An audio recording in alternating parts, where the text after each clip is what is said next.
So you're scrolling through Instagram, it's one bit of fitness content after another, the best way to increase your pec size, why you're doing your bicep curls all wrong, and then of course you come across an ad, and the ad is featuring a young 20-something-year-old guy with a chiseled jawline talking about how this chewing gum has done miracles for his appearance, and just using one piece every day for a month, you'll see massive improvements in your jawline structure. But is this possible? Can chewing gum actually improve your jawline and make it more chiseled? Well, let's talk about the science behind that. Welcome to The Science Behind That with Atticus Hamilton. Hello, all you scientists. Welcome on back to the Science Behind That podcast. I'm your host, Atticus Hamilton, and as you heard from the intro on today's episode, we are talking about the science behind Jawline Chewing Gum. This relatively recent trend has been taking the world by storm, especially in high schools across the country, at least here in the United States, and especially with young adolescent boys, with young men. And, you know, the reason for this is, of course, that the one feature of the most recent male aesthetic, or the most attractive male aesthetic these days, is a very well-developed chiseled jawline. And so as a result, you have dozens of companies now that are making chewing gum and jumping into this aesthetic to try and take advantage of this new market. So, ladies and gentlemen, before we jump into today's episode, I'd like to invite all of you guys to grab yourselves a nice steaming hot cup of coffee, add a little bit of maple syrup to it, and we will jump right in. So, Jawline Chewing Gum, what is it? Well, exactly as the name sounds, it is chewing gum that is geared towards the development of one's jawline. Now, generally, when we talk about the jawline, you know, we're talking about the part of the mandible that goes from the back of the ear forward to the chin. And it seems like in the past couple years, the most attractive male physique is one that is a very accentuated jawline, with significant development of the jaw from the posterior aspect of the mandible, which is the part right below the ear, to the chin. But so because of that, that's fed into an industry now specifically targeted towards young boys, maybe in high school, early couple semesters of college, to try and get a developed jawline like Giga Chad, right? And the problem with this, it's a multifaceted problem, of course, but the problem with this is that the bulk of jawline development, or the physiology of jawline architecture, temporomandibular architecture, is genetic. And it's genetic because it has more to do with the actual shape of the mandible, as opposed to the muscles that attach to the mandible. But we'll get into that in a minute. So, as I mentioned, there are dozens of companies out there that have created chewing gum products designed to increase the, and I'm using air quotes, chiseledness of the jaw. Now, what does that mean? Well, the theory behind it is that you strengthen the muscles of mastication, or the chewing muscles. Mastication means chewing. And the theory behind it is you strengthen the muscles of mastication that attach to the mandible and the maxilla, that allow for chewing to occur. And the idea behind why this could work is, well, the muscles of the face, not all, but many of the muscles of the face, and all of the muscles directly involved in mastication are skeletal muscles. They are basically no different than the bicep or the tricep or the trapezius or the gluteus maximus or any of the other skeletal muscles that we exercise in the gym. So the idea behind proponents' support of jawline chewing gum is this idea that, well, if you can grow other skeletal muscles through use, why can't you grow facial muscles through use? And of course, proponents of this also point to the steroid users and say, look at the steroid users, the people that are on Trenbolone or Dianabolin or Decadurabolin or any of the steroids that we've discussed on this podcast. They have very developed jawlines as well. That must be because the steroids are inducing protein synthesis and muscle growth in the jaw, as well as the other skeletal muscles of the human body, like the bicep and pec major, etc. And of course, in steroid users, the heart, which is what causes them to die early. But we've already done numerous episodes on steroid use. So because of it, you have all these companies that come out or that have come out with this chewing gum. Now, what makes then Jawline chewing gum different from like 5 chewing gum you get in the grocery store or any of that stuff? It's really hard. It's very hard, actually. And there's some brands out there. I'm not going to say who they are because I don't want to get sued, even though it is true. But there are some brands out there that make chewing gum that is so hard, it has been linked to causing joint problems in the temporomandibular joint in young men who are buying it and using it. Now, that leads us into some basic anatomy here. So let's talk about that. So the mandible, as many of you know, is your jaw, your lower jaw, right? And your mandible is 2-pronged. So there's 2 prongs on your mandible. And one part attaches to the face right in front of the ear.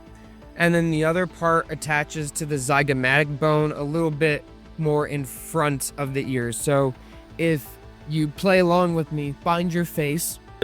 That should be pretty easy for most people. Put your left and right index finger on the bridge of your nose, and then follow down to your cheekbones, right?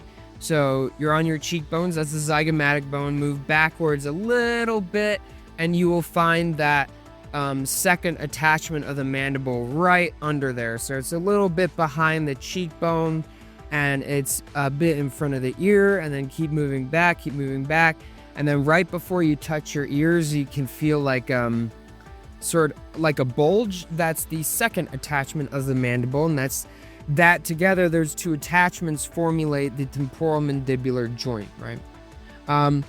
Now the first attachment there right in front of the ear is connected to the bone there with very tough connective tissue. And then the further point, the first point we talked about, is connected to the temporalis muscle, which is this big muscle that attaches to the temporal bone of the face and to that anterior most point of the mandible, and that will contract, go up and forward, and help with the movement of the jaw up and down.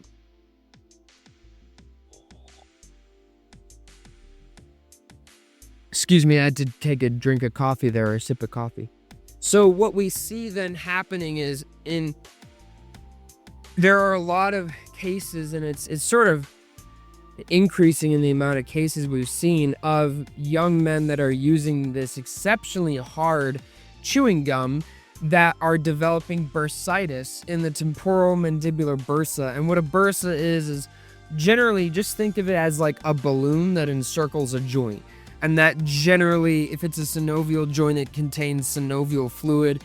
Not all joints are synovial joints, but it contains it basically encircles the joint in a joint capsule and allows for frictionless movement in that space. Well, what we've seen is joint problems at the temporomandibular joint in young men who have been using this Jawline chewing gum. And those joint problems arise from wearing away the articular cartilage at where the posterior aspect of that mandibular attachment attaches to the ear or to the zygomatic bone. And it wears away the cartilage there, and it also causes severe tendinitis of the tendons and the ligaments that are attaching that bone to the side of the head. And this is actually a pretty significant problem that has been coming to dentists and maxillofacial surgeons' attentions in the past couple of years because of chewing gum. So this jawline chewing gum is very, very tough, and it's very stiff, and it's very hard, and it takes a lot of pressure to chew it, to work the gum. And the idea behind that is, well, it's resistance training for the jaw. So the harder it is and the tougher it is to chew, the stronger your muscles are. But in reality, that's not what happens. In reality, it just causes tendinitis of the tendons of the face and the ligaments of the face. And it causes significant muscle inflammation of your primary chewing muscles, which are your masseter, your superficial masseter, and your deep masseter. The masseter attaches from the angle of the mandible, which is that back sharp point below your ear. It attaches from there all the way up to the zygomatic bone, which is your cheekbone. And that is your primary chewing muscle. It's the biggest muscle. And it's superficial too. And that is the muscle that's theoretically being targeted with this jawline chewing gum. But again, it's too much of a good thing, right? It's too much of a good thing. And we're going to get into more of how or why this doesn't work as the way these companies and the people that buy into this hope it will. But it's too much of a good thing. And the actions of this repeated chewing on very, very tough gum, it causes a wearing away of the joint capsule, and of course, it causes hyperinflation of the muscle, of the masseter mainly, the masseter muscle, a little bit of the triangular muscle, but not as much. The triangular muscle is the muscle that attaches at the chin and goes up to the maxilla, and the maxilla is basically your top teeth, your top jaw. That's the maxilla. But again, it primarily targets the masseter muscle because if we're talking aesthetically here, if the goal is to have a chiseled jawline, that would mean your jaw would be bigger by your ears and then come down to a taper by your chin. So why doesn't this work then? Because in addition to causing joint problems at the temporal mandibular joint, it also can break teeth or hurt teeth, damage teeth, cause gastrointestinal problems, and we'll get into that later in a bit as well. But it causes a lot of issues, and at the end of the day, ladies and gentlemen, and for all my younger male audience that's listening to this, it's not worth it because it doesn't do what these companies claim that it does. I know you can go onto Reddit and you can find dozens of anecdotal stories of people saying that it works. But at the end of the day, the literature doesn't back that, and the physiology doesn't back it either. And let's talk about that. So why wouldn't it work, right? Why wouldn't repeated use of the maxillary muscles or your masseter muscle and your buccinator marginally, but why wouldn't repeated chewing strengthen these muscles? Well, it does, but it doesn't cause hypertrophy in these muscles. And what is hypertrophy? Hypertrophy is muscle body enlargement, right? So when we're talking about bodybuilders, they're building their physiques, they're getting their biceps and their pecs and their gluteals and all of their skeletal muscles bigger. That's called hypertrophy. So why doesn't it apply to the face? Well, because there's two reasons here. Because strength training and hypertrophy training are different. Just because somebody has big muscles does not mean they're strong, and just because somebody's strong does not mean their muscles will be big, etc. And if you're interested in hearing about why that is, I talked all about that in my episode I did, I think, a year ago or maybe 2 years ago on steroids, so definitely go check that out. But the muscles of mastication are very, very high strength muscles. These muscles are also very high endurance muscles, which means they don't tire easily.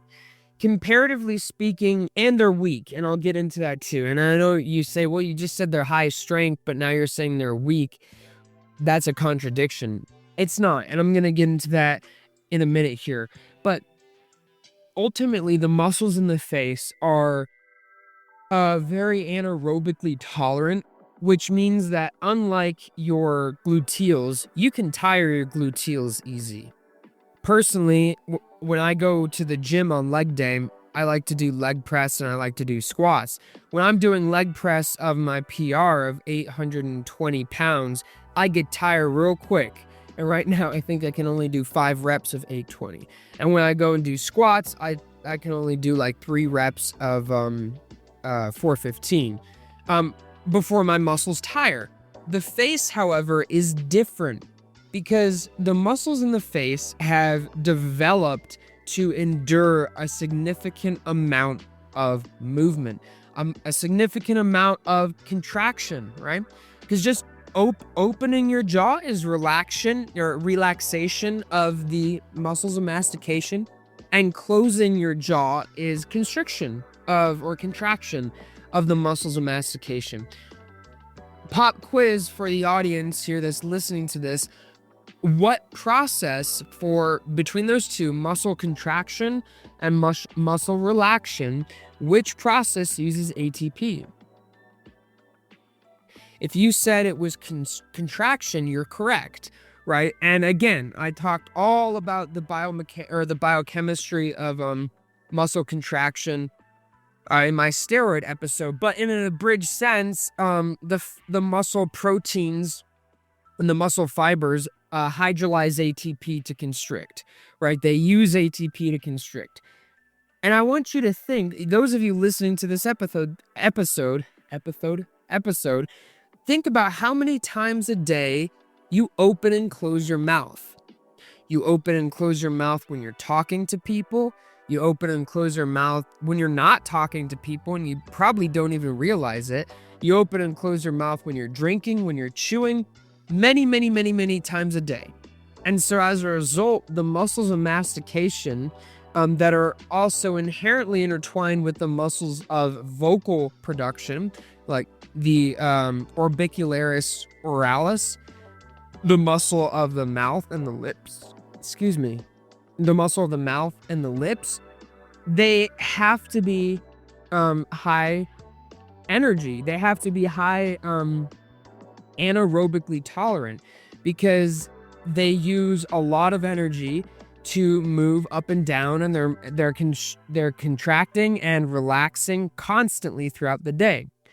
As a result, just more chewing is not going to be nearly enough stimulation to cause significant muscle development. Now, don't let that fool you. If you do chew or you eat tough foods like steak and bison and elk and that sort of thing, tough fibrous foods, over years that is going to result in development.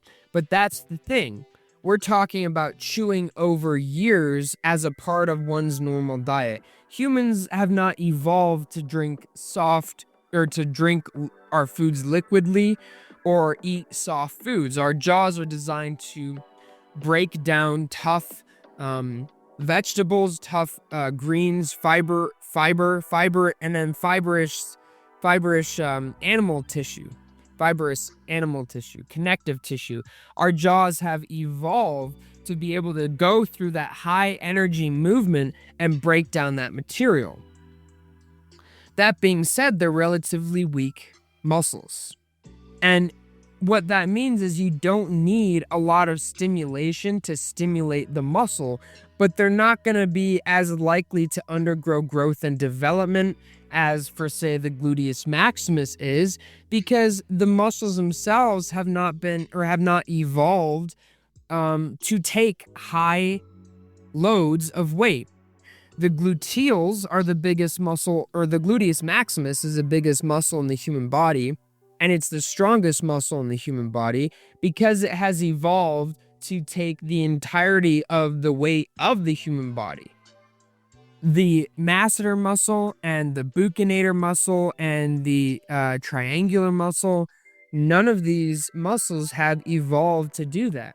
They've simply evolved to be high endurance muscles and take a lot of chewing.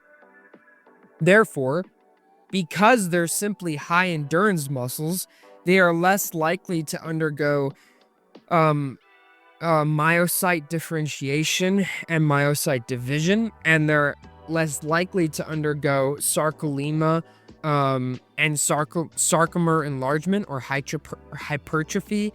And because of that, chewing jawline chewing gum is not going to result in a chiseled jawline like people hope it will and like the companies that make it claim it will, unfortunately. And unfortunately, the development and architecture of one's jawline is more entwined with the architecture of the bone itself than it is the muscle, because again, the muscles of the face are relatively small and they're relatively weak compared to the other muscles of the human body, but they're high endurance muscles because we move our jaws so much. So at the end of the day, ladies and gentlemen, don't buy in to the scam of jawline chewing gum.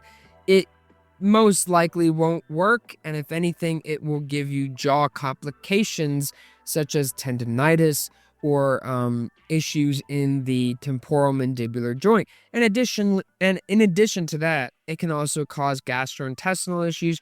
Why is that? Because movement of the jaw, mastication of food material, is directly intertwined with digestion. And when you chew food, you are producing a hormone cascade that induces the alimentary system or the digestive system to be ready to digest food. And so if you're just chewing jawline chewing gum, which is very tough and to the human body feels like tough fibrous meat, you're prepping your digestive system to digest food stuff that isn't going to come. So as a result, you may develop digestive issues with it as well. So ladies and gentlemen, don't do it. Just eat a healthy diet composed of fruits and vegetables, plenty of fiber, and plenty of tough fibrous meat like bison or good cuts of beef or elk, etc. Ladies and gentlemen, thank you very much for listening to today's episode. I'll see you all on Friday. Remember, as always, stand up and question everything.